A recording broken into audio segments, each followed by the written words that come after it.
I am trying an experiment.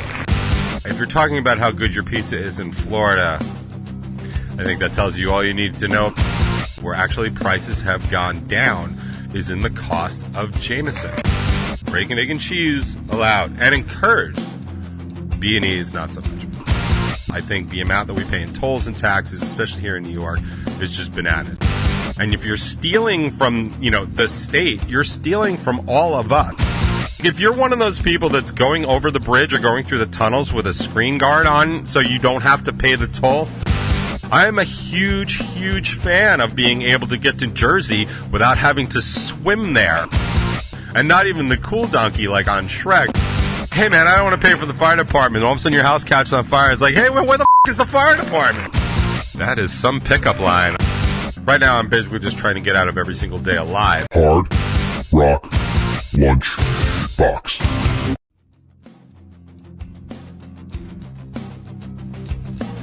Greetings and salutations, members of the Hard Rock Lunchbox, and of course the Top 20. It is a beautiful March 14th, 2024. Here in the Northeast, it looks like we are poised to set a warmth record. So, happy Pie Day, everybody, for all you math nerds out there. Happy Pizza Pie Day out there for everybody that loves pizza, and that should really only be from the tri-state area. I think the rest of us are growing very, very tired of other states talking about their pizza.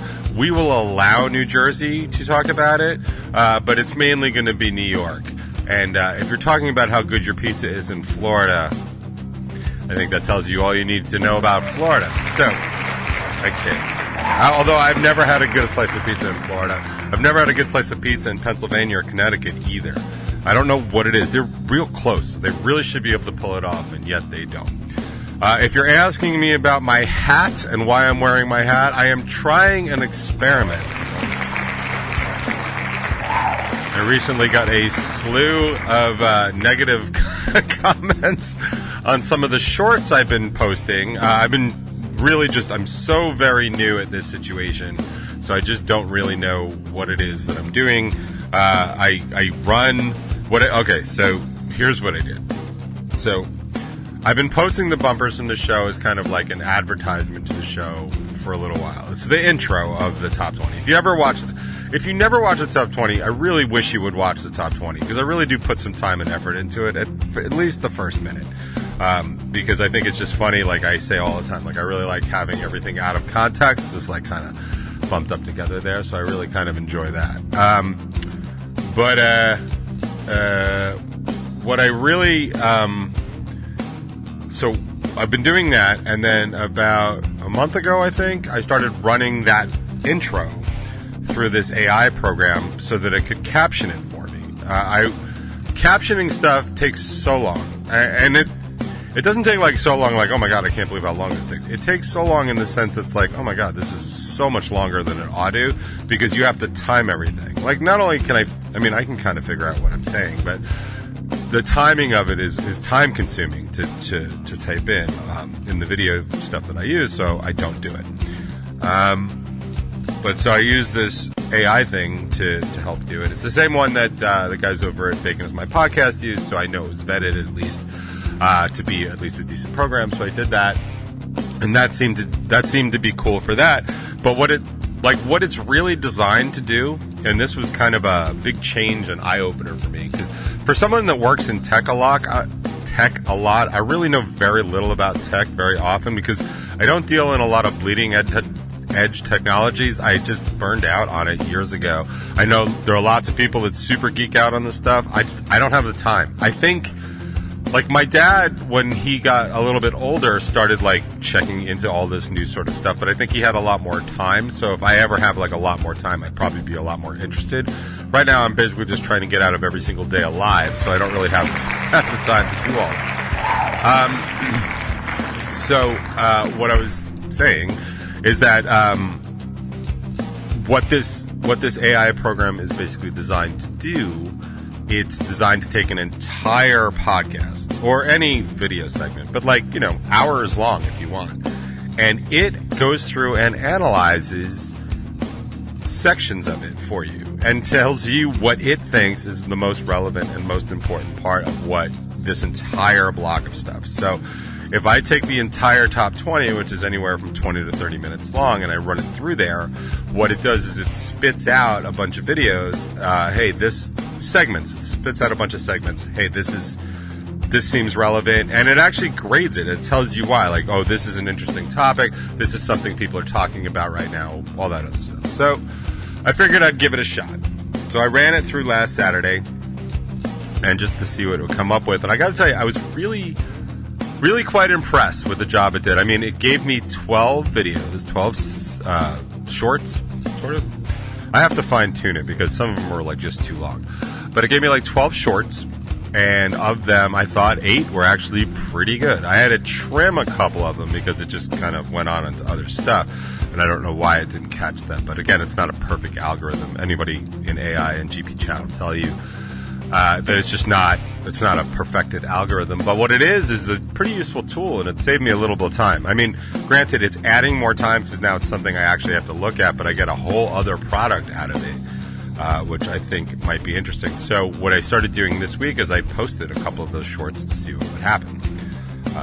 And I'll probably do that whenever I have time. I can't guarantee that I'm going to do it every week because it's just, I don't know. But of the ones I posted one that was talking about the right to work state in North Carolina that I talked about last week. That actually did pretty well. People seem to enjoy that. And then I talked about how inflation is still bad, but the rest of the economy is doing pretty well. Now, that's statistically factual and accurate, and we can discuss it, but we can't really argue it because the metrics that people use to determine if an economy is healthy or not are almost all in favor of Biden's handling of the economy so far. With the one notable exception, this whole inflation, shrinkflation thing is still not under control at all. And I know that the feds, the ones that regulate our interest rate, are trying to do what they set out to do, which is, and they've been bringing, like, inflation's down to like 3.2 or 3.4% over the past month, which is way better than the 7% it was, right? So, like, what they're doing is working, but they can't seem to combat this one extra level of thing, which I think is the corporate greed thing, which I've been talking about for a couple of weeks here. Companies just don't want to give up on their extended pricing, right? Like, they've raised prices, they don't want to give that up. Why would they? Like, if costs go down, but there's, people are still paying $3 for whatever, then why would they drop it? Like, there are very few areas of the country, or very few areas of the economy, rather, that exhibit that. Now, I know, for me, where I've noticed it, and this might be funny to you, it certainly was funny to me, where I've watched prices actually come down, aside from gas, which sort of changes and fluctuates, but in the other areas of the economy, the other sectors, where I've noticed in my personal life where actually prices have gone down is in the cost of Jameson. Jameson whiskey, for some reason, seems to be inflation-proof, and I really, really, really appreciate that, because it saves me a few bucks every month or so when I go buy another bottle of Jameson. So I appreciate that. But other areas, especially anything that's corporately, and publicly traded, those prices don't seem to be coming down. And I know that states' attorneys general are starting to actually look into some of this, because some of it might fall under price gouging, which of course makes sense. Now, I was talking a couple weeks ago about how corporations are dealing with the minimum wage issue, the minimum wage that's getting raised, by passing that on to consumers, which isn't exactly the right thing to do, because corporate profits have been rising. And the reason they've been rising is because the minimum wage and labor costs have not been going up over the past 10 years. Well, now they just went up pretty much across the board through a lot of states, and instead of the corporate entities being like, yep, that's fair, what they did is they're raising their prices so they keep their same corporate profits. So if you're paying a lot more stuff for places like at Amazon or Trader Joe's or the supermarkets, if they're those corporate supermarkets, that's why, because they do not want to cut into their corporate profits that they were making extra of because they were paying their workers so little. And now the majority of Americans, like 80%, do believe that everybody should be getting a fair wage, like a minimum wage. Like that's what that's for. And the reality is that most people that are working, at most people in the country that are working at minimum wage cannot afford the basic requirements of them to live. That's, food, housing, shelter, that kind of stuff. They can't afford it. Like it's coming, like even just housing is coming into like 40 to 50 to 60% of their take-home pay, which is not something that's supposed to be. Like minimum wage is supposed to mean, hey, if you work 40 hours and you make this amount, you can live this life, like a decent apartment or a starter house or a starter house maybe with like 2 incomes and stuff like that. Like that's what that is. That's what that metric is designed for. But again, because prices are still so high, a lot of the reason is because of corporate greed. And then you have cases like with public utilities, where you're dealing with like companies like PSEG, or insurance even, or the MTA. I mean, the MTA is just so full of grift. It is just unbelievable. Like, it is amazing to me that the largest train, the largest, what is that, even port authority in the world, really just falls short all the time. Now, I will say, aside from, I think it's being terribly mismanaged, I think there is so much theft at the MTA, and we always hear about like turnstile jumpers and people that don't pay their tolls. And I will tell you, there was something that happened last weekend that they reported on the news. I don't know if anybody heard about it, but like I was literally blown away by this, because I didn't think this was this big a problem. So the state, New York State and New York City got together and they formed a task force, the largest task force ever on this particular subject, which is, it's a combination of like MTA theft, but it's also this whole crime thing that's been going on in New York City, because people are just more empowered and more emboldened to commit more crimes. So what they did is they formed this task force to go after fake and stolen license plates. Because what's happening in New York City in the 5 boroughs is that people are, and shielded license plates. So people are stealing license plates. And according to Mayor Eric Adams, I mean, you could take this for whatever that's worth, but according to Mayor Adams, people are like basically changing their plates, committing crimes like shoplifting or B&Es and stuff like that. Not a BEC, that's a bacon, egg, and cheese. That's allowed. Breaking and entering is not allowed. Breaking, egg, and cheese allowed and encouraged. B&Es not so much. And honestly, like, if you're going to get just a bacon and egg and you're not adding the cheese, like, what are the troops even fighting for? But so they're committing these crimes, and then they're leaving, and then they're changing the plates back, because then you can't, the traffic cams in New York City can't find them or whatever. But one of the other things that they're doing is they're toll dodging, which is effectively like turnstile jumping, right? So if you cross the Verrazano, which is like, I don't know, $1,000 at this point in a toll, and you don't have an easy pass and you go through, they take a picture of your license plate and then they send you a ticket or a bill. But if you have a fake license plate or a non-readable license plate, so you put one of those screens over it, they can't do that. And I know, like, a lot of people in my listening audience will always argue that, like tolls and taxes and stuff, like, they're not fair and we're paying too much of it. And I'm not disagreeing at all. I think the amount that we pay in tolls and taxes, especially here in New York, is just bananas. And I would love to have somebody, like, I would love to send my personal accountant over to just audit it and see where all the money's going. I mean, I have ideas, and maybe I can talk about that at another point, because I listen to a lot of local news now, like New York City news, and I'm hearing where a lot of that money goes, but that's neither here nor there. So what I wanted to say about this, though, is that the problem is everyone gets really pissed about, like, when people, like, tax us or we have to pay tolls and stuff like that. But they're never really interested in looking at the bigger problem, which is why when people don't pay their other people don't pay their fair share, right?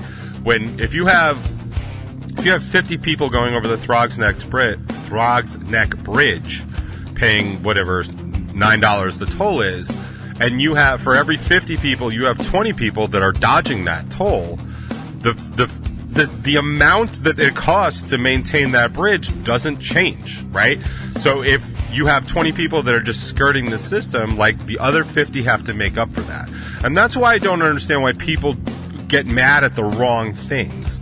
Right, this was my issue with Trump and the fraud charges in New York City, because and I'm not arguing whether or not he did anything wrong. I mean, he did, but like, I'm not arguing it. What happened in New York City in the fraud case is that he valued his assets at some ridiculous number so he could get loans, because if you have higher collateral you get better rates on loans, and then he devalued them for taxes. Now imagine if you're a homeowner, right? Just imagine you're a homeowner. So let's say you have a $500,000 house. Like, that's what it costs on Long Island. $500,000 house, wherever the hell you live on Long Island, right?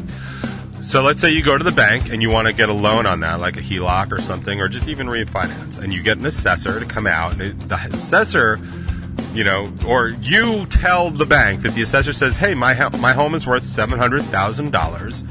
Can I get a loan on that? If you get a bigger loan, you usually get a smaller interest rate, right? Because if you do like a $50 loan, like, it's going to be a higher interest rate because it's not worth it for the banks. So you get a bigger loan, you get a lower interest rate, which is good. That's great.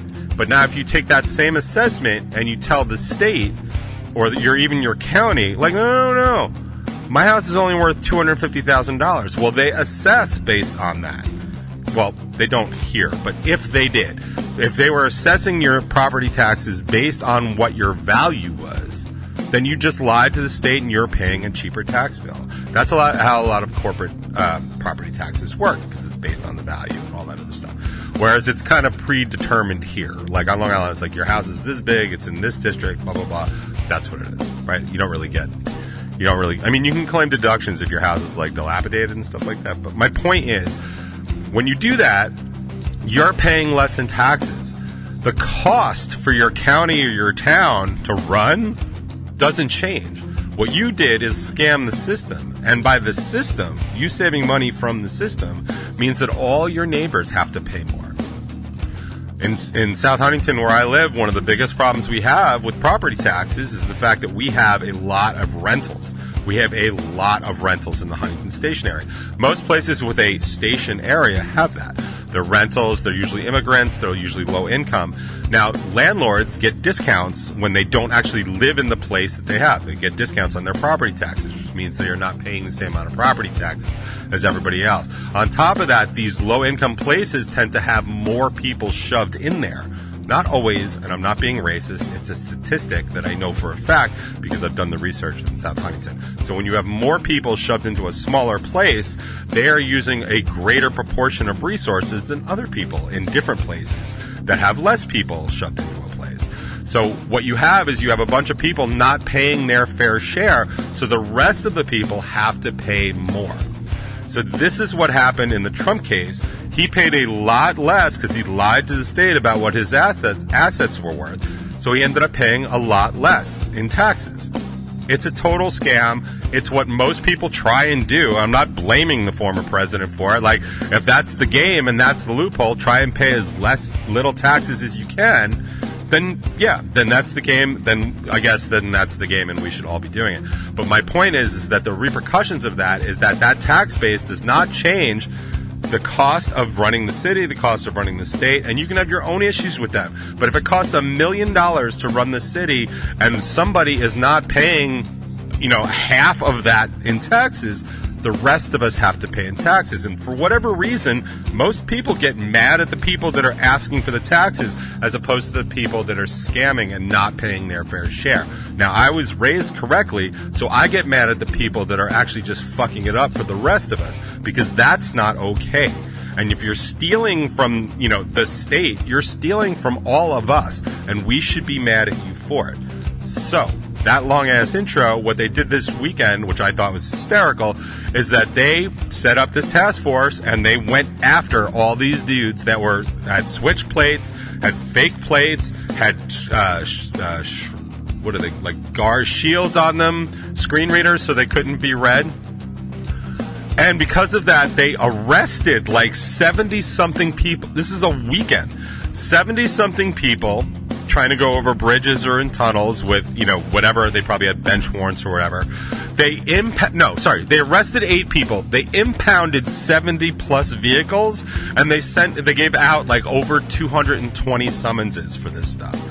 Like, first offense, like doing that, like it's a summons. It's not a violent crime. It's petty larceny, probably at best. That's awesome. Like, dude, that is so awesome. Like, if you're one of those people that's going over the bridge or going through the tunnels with a screen guard on so you don't have to pay the toll, good. Like, I am super glad that you're getting busted for that, because I pay my toll every time I go over, because I believe in stuff like infrastructure. I am a huge, huge fan of being able to get to Jersey without having to swim there. So I think it's important for all of us to realize that things like infrastructure are important. I would personally kill people to get that bridge built from the Seaford Oyster Bay over to Connecticut, because it would shave 9 days off my travel time every time I'm trying to go anywhere except elsewhere on Long Island. I am also all for a bridge or a tunnel from Sunken Meadow State Park over to Connecticut as well.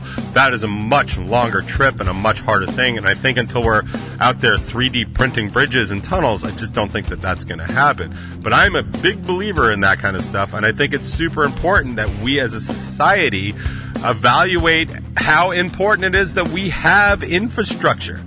If you've ever looked at a country, a third world country, that antiquated term, and seen like, oh my God, how do these people get from here to here? And you see them like 10 people in a cart behind a donkey, and not even the cool donkey like on Shrek, just a regular old burro, and they're just trying to get through this dirt road. Like, maybe look around and thank the people that we have an infrastructure, but it does kind of cost money, and people just want all this stuff for free. And when you ever talk to people like, I don't want to have to pay any taxes, it's like, okay, well, what exactly do you want to have, like clean water or like the FDA or like health inspections for restaurants and food?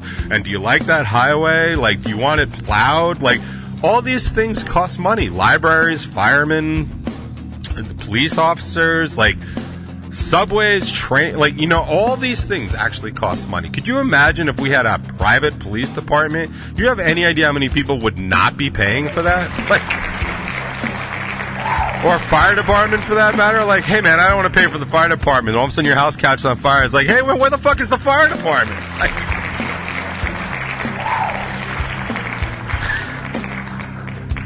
I had so much more to talk about, and I really had no intention of talking about any of that. I wanted to talk about why I was wearing the hat. I wanted to do an experiment and see if my comments actually get more positive because I'm wearing an American flag on my hat. To be fair, this is the same hat I wear every single week. I usually just wear it backwards.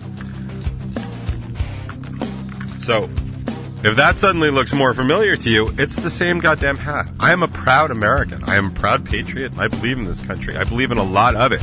What I don't believe in is the people that are constantly trying to scam this great nation in the guise of freedom and liberty, because they don't have the first idea what freedom or liberty is. Especially when they're like, why don't you just try that in another country? It's like, yeah, why don't you try that in another country and let me know how that goes? I watched a clip this morning of some dude talking about how great the Constitution was, because even though he said, and this is, I'm paraphrasing, but he said even though like men, women, and black people were, you know, are all deserve dignity in the eyes of God, they do not all deserve the right to vote. The founding fathers had it correct when only white men were allowed to vote. And I was like, man, that is some pickup line. I mean, I don't know if that really works anywhere outside a Trump rally, but that is literally what people are saying, like in public, out loud, to people with microphones that are recording them because they actually believe that. Like, does that sound like freedom or liberty to you? No, not to me either.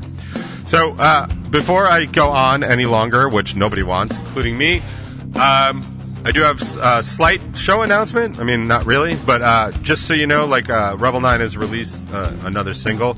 I did have a very long battle with a lyric video for the song Into the Afternoon, which is the second single, which we released months ago at this point. Aaliyah is already out, if you haven't noticed. Please go check that out on Spotify, Apple, and everywhere else. But I finally did get a lyric video done for Into the Afternoon. It's not terribly exciting, so I'm sorry about that. But people do like to see lyric videos so they can see what the lyrics of songs actually are, because Spotify is now screwing that up as well. Yes, I post every single set of lyrics to every single song we have on Spotify and Apple. Sometimes Spotify doesn't feel like playing them. I don't know why. They didn't ask me. But we did finally get a lyric video done for Into the Afternoon, and it actually goes live on YouTube today at 2 p.m., which is coincidentally right at the end of the Hard Rock Lunchbox. So I'll know for a fact you have nothing more pressing to do at that time. So if you go to youtube.com/Revel9Band, don't ask me why it's Revel9Band. It's a long, stupid story. Completely my fault. You'll be able to check it out. And you can actually just get notified if you go there right now, and it'll tell you when it goes live in about 90 minutes. But in the meantime, if you just can't wait that long, I've got you covered.